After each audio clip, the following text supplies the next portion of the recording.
আজকে আমি আলু সোয়াবিন বানাবো। সেই জন্য আলু আর সোয়াবিন আগে থেকে আমি সিদ্ধ করে নেব। প্রেসার কুকারে দিয়ে আমি সিদ্ধ করব।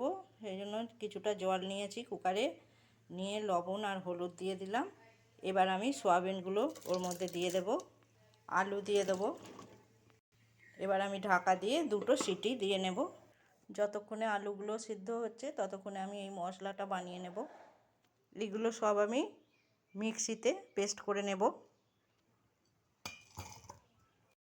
এর মধ্যে আমি একটু জিরের গুঁড়ো, অল্প একটু ধনের গুঁড়ো দিয়ে দেব।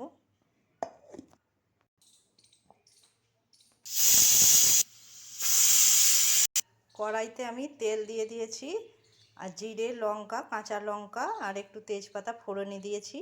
এখানে আমি যে মশলাটা পেস্ট করে রেখেছিলাম সেইটা দিয়ে দিলাম, হলুদ দিলাম। এবার আমি সিদ্ধ করে রাখা আলু সোয়াবিনগুলো দিয়ে দিলাম। মশলার বাটি ধুয়ে জল দিয়ে দিলাম। আলু সোয়াবিন মশলার সাথে কষিয়ে নেওয়া হয়ে গেছে। এবার আমি ঝোলের জন্য জল দিয়ে দিলাম। এখানে তোমরা যে যেমন ঝোল খেতে চাও সেইরকমভাবেই ঝোলের জল দেবে।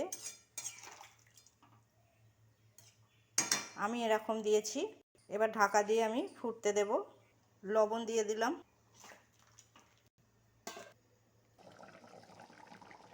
আলু সোয়াবিনটা আমার খুব সুন্দরভাবে রেডি হয়ে গেছে।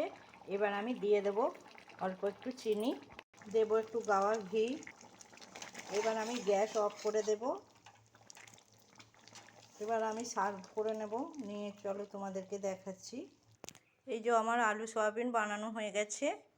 এইভাবে রান্না করে কিন্তু খুব সুন্দর টেস্ট হয়েছিল। তোমরা একবার হলেও একটু এইভাবে রান্না করে দেখো, নিশ্চয়ই ভালো লাগবে। আর ভালো লাগলে আমাকে কমেন্ট করে জানিও।